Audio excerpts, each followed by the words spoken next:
অনেক দিন বাদে একটা দারুণ ভিডিও নিয়ে চলে এসেছি, মানে দারুণ একটা রান্না। অনেক দিন ধরেই রান্না টান্না দেওয়া হচ্ছিল না, সবার বেশ রিকোয়েস্ট আসছে যে তোমার রান্না কোথায় গেল। তো নিয়েই চলে এলাম।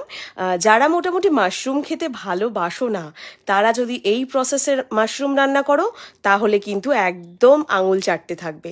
অসাধারণ, আর বাড়ির সবাইও খেয়ে বলবে দুর্দান্ত হয়েছে। প্রথমে তো দেখতেই পেলে যে রসুন বাটা আর পেঁয়াজ বাটা আর পেঁয়াজ কুচি করে ভেজে নিয়েছিলাম। আর তারপরে যে মশলাটা দিলাম সেটা মশলার মধ্যে ছিল দইয়ের মধ্যে আমি দিয়েছিলাম একটু লাল লঙ্কার গুঁড়ো, আদা বাটা, সামান্য জিরে গুঁড়ো আর একটু ধনে গুঁড়ো। অসাধারণ টেস্টি হয়েছিল খেতে। যারা খেয়েছে তারা তো বলেছে অবশ্যই মারাত্মক টেস্টি।